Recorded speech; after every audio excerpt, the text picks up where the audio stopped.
Okay, మనం చూస్తున్నాం మరోవైపు రాజోల్లో కూడా పరిస్థితి చాలా దారుణంగా ఉందంటూ కామెంట్ చేస్తున్నారు. మరోవైపు ఉప్పాడ దగ్గర పరిస్థితి ఎలా ఉందో చూస్తున్నాం.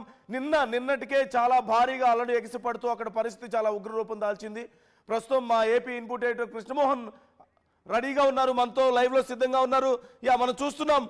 కృష్ణమోహన్, మీరు ఎగ్జాక్ట్ గా మీ దగ్గర ఉన్నటువంటి పరిస్థితి ఏంటి, అక్కడ ఎలా ఉంది ఇప్పుడు? నందు, అంటే మరో కొన్ని గంటల్లో ఏదైతే హిట్ కాబోతుందో మొంద తుఫానుకు సంబంధించిన వ్యవహారంగానే చూసుకుంటే ఇప్పటికే కాకినాడ పరిసర ప్రాంతాలు అయితే కొంత పూర్తిగా కూడా రఫ్గా ఉన్న పరిస్థితి అయితే మనం చూడొచ్చు. పూర్తిగా కూడా ఇక్కడ ఉప్పాడ కావచ్చు, తదితర గ్రామాలు మొత్తం కూడా ఎక్కడికక్కడ అప్రమత్తం చేసిన పరిస్థితి. పోలీసు ఈ ప్రాంతంలోకి ఎవరిని కూడా రానివ్వడం లేదు. ఈ ప్రాంతంలో చాలా వరకు కూడా ఉన్న ఇల్లులు మనం కానీ చూసుకుంటే ఈ ఇల్లులన్నీ కూడా నిన్న రాత్రి నుంచి కురుస్తున్న వర్షాలకి పూర్తిగా కూడా కొంత కొలాప్స్ అయిన పరిస్థితి అయితే చాలా క్లియర్గా కనపడుతుంది. మనం ఒకసారి కిందకి వెళ్ళే ప్రయత్నం అయితే చేస్తే ఇక్కడ కానీ చూసుకుంటే ఇక్కడ సముద్ర ప్రాంతంలో కావచ్చు, లేకపోతే నందు ఇక్కడ పూర్తిగా కూడా సీకి సంబంధించిన రఫ్నెస్ మనం చూడొచ్చు. ఇక్కడ ఇల్లులు అన్నీ కూడా కింద పడిపోయిన పరిస్థితి కూడా మనం చూస్తున్నాం. మనం కానీ క్లియర్గా కానీ చూసుకుంటే సముద్రానికి ఆనుకొని ఉన్న ఇదంతా కూడా రాత్రి నుంచి కొంత దెబ్బతిన్నాయి. ఇవన్నీ కూడా కూలిపోయిన పరిస్థితి. ఈ ప్రాంతంలో చాలా కాలంగా నివాసం ఉంటున్నారు. నిన్న రాత్రి నుంచి వాళ్ళని ఇక్కడి నుంచి వెళ్ళిపోమని చెప్పినప్పుడు కూడా వాళ్ళు ఇక్కడి నుంచి వెళ్లకుండా ఉన్న నేపథ్యంలో రాత్రి నుంచి కురుస్తున్న వర్షాలతో కొంత ఈ హౌసెస్ అన్నీ కూడా కూలిపోయిన పరిస్థితి అయితే ఉంది. మరోవైపు సముద్రం చాలా రఫ్గా ఉంది. ఈ మధ్యాహ్నానికి తీరం దాటే పరిస్థితి కనబడుతుంది. ఇప్పటికే భారీ వర్షాలు కురుస్తున్న నేపథ్యం మనం చూస్తున్నాం. ఒకవైపుగా ఇప్పటికీ దాదాపుగా మనం కానీ చూసుకుంటే ఇక్కడికి ఈ సముద్రానికి ఒడ్డున్న ఈ ఇల్లులు మొత్తం కూడా ఎక్కడికక్కడ కూలిపోయిన పరిస్థితి అయితే ఉంది. దాదాపుగా 4 ఇల్లులు ఇదే తరహాలో దెబ్బతిన్న పరిస్థితి మనం చూస్తున్నాం. సో ఇవన్నీ కూడా అంటే నిన్నటి నుంచి హెచ్చరికలు జారీ చేశారు ఆల్మోస్ట్ వాళ్ళు, ఇక్కడి నుంచి వెళ్ళొద్దు, ఈ ప్రాంతంలో ఉండొద్దు అని చెప్పి. అయినా కూడా కొంత మత్స్యకారులు తమకి అల్లుకున్న మేము చాలా తుఫాన్లు చూస్తాం, ఇవన్నీ కూడా మాకు అలవాటే అని చెప్పిన పరిస్థితి. అయినప్పటికీ కూడా పోలీసులు ఇక్కడ చాలామందిని కూడా ఖాళీ చేయించే ప్రయత్నం అయితే చేశారు. దాదాపుగా చాలా ఆహారాలు అంటే చాలామందిని ఇక్కడి నుంచి సురక్షిత ప్రాంతాలకి తరలించారు. అయితే ప్రస్తుతం ఇంకా హిట్ కాకముందే పరిస్థితి ఇలాగే ఉంది. సో ఒకవేళ నిజంగానే సాయంత్రానికి కానీ కాకినాడ ప్రాంతంలో తుఫాను సాయంత్రానికి తీరం దాటే కానీ పరిస్థితి కానీ వస్తే మాత్రం ఖచ్చితంగా ఇంకా బీభత్సంగా ఉండే పరిస్థితి ఉంటుంది అనేది చాలా వరకు కూడా ఎక్స్పెక్ట్ చేస్తున్న పరిస్థితి. ఈ సముద్రానికి సంబంధించిన ప్రాంతాల్లో కావచ్చు, ఈ ప్రాంతాల్లో ఎక్కడికక్కడ పోలీసులను కావచ్చు, లేకపోతే ఇక్కడున్న గ్రామస్తులను కావచ్చు, వాళ్ళందరికీ కూడా అప్రమత్తం చేసినప్పటికీ వీళ్ళు ఇక్కడి నుంచి బయటికి పోవడానికి ఇష్టపడని పరిస్థితి అయితే చాలా స్పష్టంగా కనపడుతుంది. సో అందులో భాగంగానే వీళ్ళు ఇక్కడికక్కడ ఉన్న పరిస్థితి అయితే ఉంది. నేను ఒకసారి గ్రామస్తులతో కూడా మాట్లాడే ప్రయత్నం అయితే చేస్తాను. ఇక్కడి నుంచి అసలు ఏంటి పరిస్థితి, ఇక్కడ ఎంతకాలంగా ఇటువంటి సిచ్యువేషన్స్ ఉన్నాయి. బాబు ఏంటి ఇప్పుడు మీరు ఇక్కడి నుంచి బయలుదేరి బయటకు వెళ్ళే పరిస్థితి ఏమన్నా ఉందా? పెద్ద ఏంటి ఇప్పుడు ఇక్కడ నుంచి అందరూ మీరు బయట సురక్షిత ప్రాంతాలకి వెళ్ళారా, లేకపోతే ఇంకా ఇక్కడే ఉన్నారు? ఎందుకు మీరు ఎంత ఇక్కడ లేవండి, బయటికి వెళ్ళామండి. బయటికి వెళ్ళాము, మనం ఏం చేయాలి, మాట్లాడలేను. అట్లా కాదుగా, ఇప్పుడు ఇల్లు కొన్ని ఇల్లు కూలిపోయినాయి. మాదేనండి, 20 మంది కుటుంబం ఉండేవాళ్ళండి. 20 మంది ఉండేవాళ్ళు? 20 మంది కుటుంబం ఉండేవాళ్ళు. అలా పైకి వెళ్ళిపోయామండి. చిన్న చిన్న కొంపలు కట్టుకున్నాం అక్కడ. అదండి. సో ఇప్పుడు అధికారులు మిమ్మల్ని సురక్షిత ప్రాంతాలకి నిన్నే తీసుకెళ్లారు కదా, మీరు ఎందుకు మీ ఊర్లకి సముద్రం దగ్గరికి వచ్చేసారు? అంటే సముద్రం దగ్గరికి వచ్చాయంటే ఏటకెళ్ళి పని ఉంది కదండి, దగ్గరగా ఉంటుందని ఇలా వెళ్ళిపోవాలని ఇక్కడికి వచ్చేసారండి. ఏటకి ఇంకా ఈరోజు ఏటకి పోవడానికి లేదు. అప్పుడులోను ఇప్పుడు తుఫాను రాకముందు కదా చాలా మంది ఇక్కడ ఉండొద్దనే కదా చెప్పారు. ప్రభుత్వం ఒకటి వైపు క్లియర్గా ఇక్కడ చాలా డేంజర్ సిచ్యువేషన్లో ఉన్నారు, ఇక్కడ నుంచి ఖాళీ చేసి మీరు వేరే ప్రాంతాలకు వెళ్ళమని కదా చెప్తున్నారు. అయినా మన వాళ్ళు బయట వెళ్ళరండి. అలవాటు అయిపోయిందా? అదే అలవాటు అండి, అలవాటు వస్తుంది రాదా అని లెక్క. రాదు అన్న లెక్క వస్తుంది మాకు. మీకేమనిపిస్తుంది? మీకు కొంత అంచనా ఉంటుంది కదా, ఈరోజు ఇప్పుడున్న వాతావరణం లేదు, ఇప్పుడు చూస్తున్న ఈ పరిస్థితులను బట్టి మీకు ఏమైనా ఒక అంచనా ఉందా? అంచనా ఏం కదండి, మాకు కొంచెం గాలి వాతావరణం చెప్తుందండి బాగా. గాలి వాతావరణం, వర్షం వాతావరణం బాగా చెప్తుందండి మాకు వాతావరణం. ఈ వాతావరణం ఎక్కువైపోయింది అనుకోండి ఎక్కువగా వస్తుంది, తక్కువైంది అనుకో తక్కువగా వస్తుందండి. సో ఇప్పుడు మీకు ఏమనిపిస్తుంది? తుఫాను మీ ప్రాంతంలో హిట్ అవుతుంది, తగులుతుంది అనే పరిస్థితి ఉందా? తగులుతుంది ఇలా బారుకి వెళ్ళిపోద్దండి, తుఫాను బారేలు వెళ్ళిపోద్దండి. మాకు ఎప్పుడు తగలలేదు ఎప్పుడు వచ్చి తుఫాను ఎక్కువగానే తక్కువగా తగులుతుందండి, అలా లోపలికి వెళ్ళిపోద్దండి. సో మీకు మీ ఎఫెక్ట్ ఉండదు అని మీకు ఒక అంచనా ఉందా? అంతే. అలాగనే అంటే ఈ వర్షం వల్ల గాలి వల్ల తెలుస్తుందండి మాకు కొద్దిగా, అలాగా దాన్ని బట్టి దాని ధైర్యం బట్టి మేము అలా ఉంటామండి. సో ఆ ధైర్యం అందువల్లే మీరు ఇంకా ఇక్కడ ఉన్నారు. ఇక్కడ ఉన్నాం అంతే. చాలా క్లియర్గా చెప్తున్నారు. ఒకవైపు వాతావరణ శాఖ ప్రభుత్వం పూర్తిగా కూడా అప్రమత్తం చేస్తోంది, చాలా క్లియర్గా అప్రమత్తం చేస్తోంది. చాలా గట్టిగా ఈ ప్రాంతాల్లో ఎవరిని ఉండడానికి వీలు లేదు అని చెప్తోంది. ఇక్కడ నుంచి అందరినీ తరలించే ప్రయత్నం చేస్తుంది. ఒకవైపు పోలీస్ కావచ్చు, వీళ్ళందరూ ఇక్కడ చాలామందిని ఉంచి ఈ ప్రాంతాలని ఖాళీ చేయించే పరిస్థితి చెప్తున్నారు. కానీ ఇక్కడ గ్రామస్తులేమో ఇది మాకు ఐడియా ఉంది అని చెప్తున్నారు. మీరు అందరినీ ఇక్కడ నుంచి నిన్నంతా ఖాళీ చేసే ప్రయత్నం చేశారు కదా సార్? నిన్న నైట్ నుంచి కూడా 10 గంటల నుంచి కూడా ఇక్కడే పికెట్ చేసుకుంటూ ఉన్నాము. వీళ్ళందరినీ ఖాళీ చేయించి ఎవరిని కూడా దగ్గర రాకుండా మేము చూసుకుంటున్నాం సార్. కానీ వాళ్ళు మేము ఇక్కడే ఉంటామని అంటున్నారు కదా. వాళ్ళు ఇక్కడే ఉంటాం, మాకు ఇప్పటి నుంచి మాకు తెలుసు, మీరు మమ్మల్ని ఖాళీ చేయడానికి లేదు, మాకు అన్నీ తెలుసు, ఎప్పుడు వెళ్ళాలో ఎప్పుడు రావాలో నాకు తెలుసు అని వాళ్ళు మాట్లాడుతున్నారు సార్. సో అంటే నిన్నటి నుంచి ఎంతమందిని ఎవాక్ట్ చేస్తుంటారు, ఎంతమందిని ఈ ప్రాంతాల నుంచి బయట ప్రాంతాలకి తరలించిన పరిస్థితి? నిన్న ఇక్కడ సిఐ గారు అందరూ వచ్చారు సార్, కలెక్టర్ గారు మేడం అందరూ వచ్చిన తర్వాత నైట్ అంతా పికెట్స్ వేసుకొని వీళ్ళందరినీ గ్యాదర్ చేసుకొని అవేర్నెస్ కల్పించామండి. చాలా ఫ్యామిలీస్ని కూడా పునరావాస కేంద్రాలకి తరలించారు. అక్కడే భోజన వసతులు అన్నీ ఏర్పాటు చేశారండి సిఐ గారు అందరూ కూడా. నెక్స్ట్ రెవెన్యూ డిపార్ట్మెంట్ వీళ్ళందరూ కూడా స్పందించారు. చెప్పినట్టే అందరూ బాగానే సహకరిస్తున్నారండి పబ్లిక్ అంతా కూడా. నెక్స్ట్ వీళ్ళు ఏంటంటే ప్రతి సంవత్సరం ఈ వరదలు వర్షాలు వచ్చినప్పుడల్లా వీళ్ళు ప్రజలు పెద్ద మనుషులు అందరూ కలిసి నైట్ పూట అబ్జర్వేషన్ చేస్తూ ఉంటారండి. అంటే సముద్రం కానీ పోటు ఊర్లోకైనా వస్తే కనుక ముందుగా ఇంటిమేషన్ ఇచ్చి మిగతా ఎవరైనా ఫ్యామిలీస్ ఉంటే కనుక వాళ్ళని ఖాళీ చేయించడానికి కొంతమంది ఇక్కడ చూస్తూ ఉంటారంటండి. సార్ వాళ్ళ అంచనాలు ఎప్పుడైనా కరెక్ట్గానే అవుతాయా? అంటే ఇక్కడ ఫిషర్మెన్స్ చేస్తున్న ఒక అంచనా ఇప్పుడు చెప్తున్నారు, మాకు ఐడియా ఉంది దీని మీద, ఎప్పుడు వస్తుంది ఎప్పుడు రాదు అనేది మాకు ముందుగానే మేము గెస్ చేయగలం అని అంటున్నారు. అవును సార్, అంటే పై అధికారుల నుండి వచ్చిన సమాచారం మేరకు వాళ్ళు పెద్దలు చెప్తున్నారంటే దీన్ని బట్టి పెద్ద తుఫాన్ అయితే వచ్చే సూచనలు ఉన్నాయని వాళ్ళు కూడా బలంగా నమ్ముతున్నారండి. ఎందుకంటే ఇంతకుముందంటే అవగాహన లేదండి, ఇప్పుడు ప్రతి ఒక్కరు కూడా దీని మీద అవగాహన వచ్చినటువంటి సమాచారం మీద వీళ్ళు దాన్ని బట్టి స్పందిస్తున్నారు.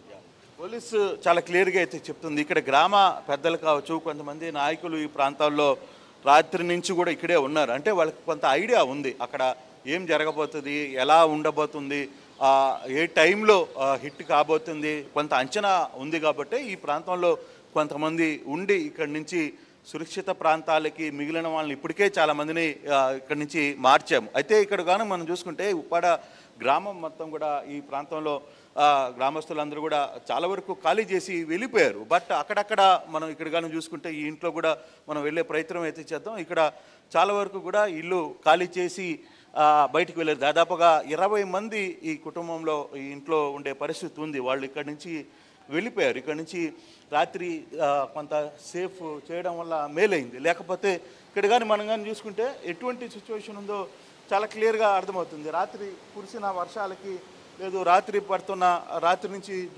పడుతున్న వర్షాలకి ఎక్కడికక్కడ ఈ మొత్తం కూడా అంటే మొత్తం కూడా కూలిపోయిన పరిస్థితి అయితే ఉంది. దాదాపుగా 20 మంది మేము ఇక్కడ ఉండేవాళ్ళం. బట్ ఈరోజు పరిస్థితుల్లో మేము ఇక్కడ నుంచి ఖాళీ చేయడం వల్ల కొంత సేఫ్ అయ్యాం. అధికారులు కూడా చాలా వరకు ఇక్కడి నుంచి పంపించేశారు అనేది చెప్తున్న నేపథ్యం. కొన్ని నివాసాలు ఉన్నాయి ఇక్కడ, కొన్ని ఈ ప్రాంతాల్లో కూడా మనం కానీ చూసుకుంటే దాదాపుగా ఈ ప్రాంతాల్లో ఇంట్లో ఉన్న వాళ్ళందరినీ కూడా ఇక్కడి నుంచి ఖాళీ చేసిన నేపథ్యం అయితే ఉంది. కొందరు ఇక్కడే ఉంటున్నారు, కొంతమంది ధైర్యంగా ఉండే ప్రయత్నం చేస్తున్నారు. వాళ్ళతో కూడా మాట్లాడే ప్రయత్నం అయితే చేద్దాం. ఏంటి మిమ్మల్ని అందరినీ ఇక్కడి నుంచి ఖాళీ చేసి సురక్షిత ప్రాంతాలకి వెళ్ళమన్నారు కదమ్మా, మీరు ఇంకా ఇక్కడే ఉన్నారేంటి? తుఫాన్ వచ్చినా మేము ఎక్కడికి పోవాలండి? ఒకవేళ పోలీస్ సిబ్బందులు వస్తున్నారు, కలెక్టర్ గారు వస్తున్నారు, మాజీ ఎమ్మెల్యే గారు వర్మ గారు వచ్చారు, వంక గీత గారు వచ్చారు, చాలా మంది వచ్చారు. కానీ ఉన్న బలంగా వెళ్ళిపోమంటే ఎలా వెళ్ళిపోతాం? ముఖ్యం కదా, ఇక్కడ ప్రాణాలు ముఖ్యం కదా. ఇంపార్టెంట్ ఏంటంటే మీరు మీ సేఫ్టీ కోసమే కదా ఇక్కడి నుంచి వెళ్ళమని చెప్తున్నారు. బోలు సామాన్ ఉందండి, ఆ సామాన్ కూడా అలాగే ఎలా అట్టుకోబోలుగుతాం? పోలేం కదా సార్. ఇప్పుడు గొట్టేస్తే ఎక్కడున్న ప్రజలు అక్కడే కదా ఉంటారు, సురక్షితంగా ఉంటారండి. గొట్టేస్తానని పవన్ కళ్యాణ్ గారు చెప్పారండి, సీఎం చంద్రబాబు గారు కూడా చెప్పారు, మాకు హామీ ఇచ్చారు. రాయలు కొట్టేస్తామని ఒక 3 నెలల్లో వేస్తాము అని చెప్పారండి. రాకుండా రక్షణ కూడా వేస్తారు, నిర్మిస్తాము అని చెప్పారండి. మాకు హామీ ఇచ్చారు, వేయాలి కదండి. ఎక్కడున్న వాళ్ళు అక్కడే కదా ఉంటాము. తుఫాన్ వస్తే అక్కడ పోండి ఇక్కడ పోండి అంటే ఏంటండి? గొట్టేస్తే అక్కడే కదా ఉంటాము.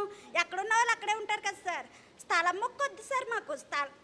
రక్షణ కోట వేస్తే మాకు ఒక రక్షణ కింద ఉంటుంది, అక్కడే ఉంటాం కదా సార్. ఒక 10 సంవత్సరాలన్నా 20 సంవత్సరాలన్నా అక్కడే ఉంటాం. మీరే ఆర్థిక సహాయం చేయక్కర్వద్దు సార్. మాకు రక్షణ కోట వేస్తే చాలా మంచిది సార్. మాకు రక్షణ కోట వేస్తే మా ఇల్లులు పోయినా పర్లేదు, పక్కింటి ఇల్లులు అన్నీ ఉంటాయి కదా సార్, వాళ్ళు సంతోషపడతారు కదా సార్. మాకు అదే కోరుకోవాలనుకుంటున్నాం సార్. రక్షణ కూడా మాకు కావాలి. మేము పవన్ కళ్యాణ్ గారిని, సీఎం గారిని, చంద్రబాబు గారిని ఇదే కోరుకుంటున్నాం సార్. మీరు వచ్చారు సార్, మా సెంటర్కి వచ్చారు. మీరు ఏమని అడిగారు? మీ సమస్యలు ఏంటి అని అడిగారు.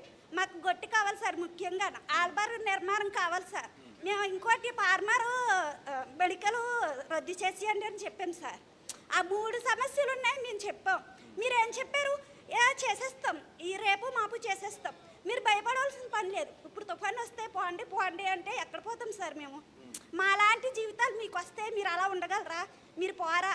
మీరు ఇల్లులు ఉంటాయి, మీకు కోటలు ఉన్నాయి, అన్ని దిక్కలు స్థలాలు ఉన్నాయి, ఆస్తులు ఉన్నాయి, అన్ని దిక్కలకు పోవచ్చు. మేము ఎలా పోతాం సార్? మా చేతిలో డబ్బు ఉంటేనే కానీ ఎక్కడికి కదలాం, ఇంకో ఇంటికి వెళ్ళలాం. కానీ ఇప్పటికే చెప్పారుగా, మీరు అనుకున్న హామీలు నెరవేర్చడానికి డిప్యూటీ సీఎం కావచ్చు, లేకపోతే ఇతర నాయకులందరూ కూడా ఇక్కడ రక్షణ కూడా, లేకపోతే ఈ స్టోన్స్ ఇవన్నీ కూడా ఏర్పాటు చేస్తామని కూడా చెప్పారు. అయినా ఇప్పుడున్న పరిస్థితి, ఇప్పుడున్న సైక్లోన్ ఎఫెక్టు చాలా బీభత్సంగా రాబోతుంది. హుదూద్ లాంటి తుఫాన్ల కంటే కూడా ఇంకా మరింత ఉధృతంగా రాబోతుంది. ఈ టైంలో మీరు ప్రాణాలని రిస్క్ చేయడం కరెక్ట్ కాదు కదా అనేది. మత్స్యకారులకి ఏది రిస్క్ కాకుండానే సముద్రంలో ఏటాడతారు. మత్స్యకారులు అంటే అది ధైర్యంగా ఏటాడి పోరాడే వాళ్ళు మత్స్యకారులు అంటారు. రేపు పొద్దున్నే పవన్ కళ్యాణ్ గారు వచ్చారండి, మీరు అంత ధైర్యంగా ఉండి మాకు ధర్నా చేశారు, మీరు అంత ధైర్యంగా ఉండి ఏటలకు వెళ్ళారు అని అడిగారు సార్. ధైర్యం ఉంది సార్ మత్స్యకారులకి. అదే ధైర్యంతో మహిళలు కూడా ధైర్యంగా ఉండగలుగుతున్నారు. వాళ్ళ వల్లే మేము ధైర్యంగా ఉండగలుగుతున్నాం. వాళ్ళకి సభాస్ అండి, మేము అదే చెప్పగలుగుతాం. మత్స్యకారులు ఎంత ధైర్యంగా ఉంటారో వాళ్ళు తోటిగోళ్ళు కూడా అంతే ధైర్యంగా ఉంటారు. మేము అదే చెప్పగలం. మేము ఎక్కడికి కదలమండి. మీరు రక్షణ గోడ నిర్మించండి, మేము అక్కడే ఉంటాం. మిమ్మల్ని ఏది అడగం. మేము రక్షణ గోడ నిర్మించండి, సభాస్ సార్ మీరు సీఎం అయ్యారు, మమ్మల్ని ఇలా నించోడబెట్టారని 10 మందికి చెప్తాం. మేమే 10 మందికి చెప్పి ఓట్లు వేయండి రక్షణకి, అతనే మళ్ళీ మంచి చేస్తారు అని చెప్తాం. మీరు అది ఒక్కటి చేయండి సార్, మాకు అదే కావాలి. మాకేవద్దు సార్, మీరు రక్షణ కూడా నిర్మించండి, అదే చాలు. మా ఇల్లులు పోయినా పర్లేదు, పక్కన ఇల్లులు ఉంటాయి కదా సార్, వాళ్ళన్నా సంతోషపడతారు కదా. 20 సంవత్సరాలన్నా 30 సంవత్సరాలన్నా పవన్ కళ్యాణ్ బాగా చేశారు, బాగా నించోడి పెట్టాము అతన్ని, మళ్ళీ టిప్ కూడా అతన్నే నించోడి పెడదాం అని చెప్తాం కదా సార్. మేము అదే కోరుకుంటున్నాం. రక్షణ కూడా కావాలి సార్, మాకు ఏమొద్దు, రక్షణ కూడా నిర్మించండి సార్, మాకు అదే కావాలి. మేము ఎక్కడికి వెళ్ళాం సార్, మా ఇల్లుని వదిలేసుకొని, మా సామాన్లు వదిలేసుకొని, మా రక్షణ కోసం అంటున్నారు, మా ప్రాణాల కోసం అంటున్నారు. మా ప్రాణాలు పోయినా పర్లేదు, రక్షణ కూడా నిర్మిస్తే చాలు. ఇది చాలా క్లియర్గా ఒకటి ఈ ఉప్పాడ ప్రాంతంలో కావచ్చు, లేకపోతే ఇటీవల జరిగిన కొన్ని ఏరియాస్లో కూడా గతంలో జరిగిన ఎలక్షన్స్ టైంలో కావచ్చు, లేకపోతే చాలా ప్రాంతాల్లో ప్రభుత్వం ఒక హామీ ఇచ్చింది. ఇక్కడ ఈ ప్రాంతాల్లో మీకు రాళ్ళు పెడతాం, తర్వాత అంటే ఈ సముద్రం అలలు పైకి రాకుండా, ఈ గ్రామంలోకి రాకుండా ఈ ప్రాంతాలకి ఉండే ఏర్పాటు చేస్తామని చెప్పారు. కాబట్టి మాకు ఏమొద్దు, మాకు ఒక రక్షణ గోడ నిర్మించండి, మీరు ఇచ్చిన హామీ ప్రకారమే చేయండి అని చెప్పే ప్రయత్నం అయితే అడుగుతున్నారు. ఇక్కడ చాలామంది గ్రామస్తులు ఇక్కడ మనం చూడొచ్చు, సముద్రానికి ఆనుకొని అత్యంత ప్రమాదకరమైన పరిస్థితుల్లో ఈ గ్రామస్తులు, ఈ ప్రాంతాలకి, ఉప్పాడ ప్రాంతానికి సంబంధించిన గ్రామస్తులు అందరూ కూడా ఇక్కడ ఉంటున్నారు. వాళ్ళు రాత్రి నుంచి పోలీస్ కావచ్చు, అధికారులు కావచ్చు, రెవెన్యూ కావచ్చు, వీళ్ళందరినీ సురక్షిత ప్రాంతాలకి తరలించండి అని చెప్పే ప్రయత్నం చేస్తున్నారు. కానీ ఇక్కడ పెద్దలందరూ కూడా ఇక్కడే కూర్చొని ఇక్కడి నుంచి వెళ్ళే ప్రయత్నం చేయమని చెప్తున్నారు. నిజంగా మిమ్మల్ని అందరినీ సురక్షిత ప్రాంతాలకి వెళ్ళమన్నారు కదా, మీరు మరి ఎందుకు వెళ్ళకుండా మీరు ఇంత రిస్క్ ఎందుకు చేస్తున్నారు ఈ ప్రాంతంలో? మాకు తెలియదు మాకు అలవాటు అయిపోయింది కదన్న, అది సముద్రం అంటే మాకు అలవాటే. అక్కడ ఇలా ఇంట్లో ఉన్నాం, ఎలా ఇక్కడ ఉంటాం, పక్కపక్క ఉన్న కొంపలన్నీ బయటకు చాలా వరకు వెళ్ళిపోయారా? మీరు ఎందుకు కూర్చున్నారు? మొత్తం అసలు ఊరు ఖాళీ చేయమంటున్నారు. అంత దూరం వెళ్ళడానికి సరే మా ఎక్కడో పోయినట్లే. అక్కడ మేము నల్ల కదా, మీరు మీ సేఫ్టీ గురించే కదా ప్రభుత్వం అంటే ఇన్నాళ్ళనా ఇక్కడ ఎట్టి వాళ్ళండి పోయినాళ్ళు, ఇక్కడ ఈ కమిటీ వాళ్ళని ఇక్కడ ఎట్టి వాళ్ళు తిన్నాళ్ళు అలాగే తిని వాళ్ళు వెళ్ళి. ఇప్పుడు అలాంటి ఇక్కడ ఎట్టగంట ఎక్కడో పెడితే మేము ఏం చేయమండి.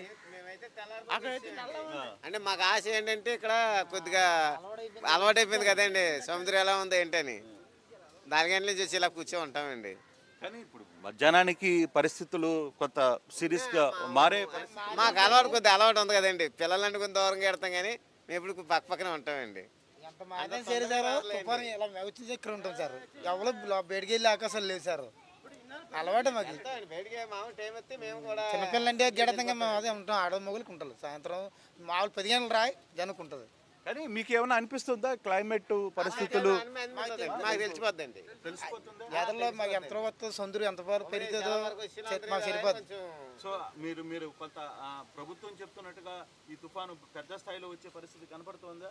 ప్రస్తుతం ఏంటి కనపడుతుంది సార్, ఈ సాయంత్రం ఎలా తెలియదు ఉంటాను, ఏటైనది వస్తుందో మాకు తెలియదు. సో ఇది చాలా వరకు క్లియర్గా చెప్తున్న పరిస్థితి. అంటే ఉప్పాడ గ్రామం పరిస్థితుల్లో మేము చాలా వరకు కూడా ధైర్యంగా ఉన్నాము. ఇక్కడ మాకు పరిసర ప్రాంతాలన్నీ కూడా తెలుసు. కాకపోతే మాకు కావాల్సింది ఒకటే, ప్రభుత్వం మాకు మొన్న కావచ్చు లేకపోతే మిగతా ప్రాంతాల్లో కూడా నాయకులు వచ్చినప్పుడు ఇక్కడ మాకు హామీ ఇచ్చారు కాబట్టి ఇక్కడ ఏదైతే రక్షణ గోడ కడతామన్నారో అది రక్షణ గోడ కడితే చాలు, మాకు ఈ ప్రాంతం అంతా మాకు ఎటువంటి ఇబ్బందులు లేకుండా ఉంటాయి అనేది ఈ ఉప్పాడ గ్రామ ప్రజలు చెప్తున్న పరిస్థితి. Right, thank you Krishnamohan, thanks for the details. ఎప్పటికప్పుడు మాకు అప్డేట్స్ అందిస్తూ ఉండండి. మరో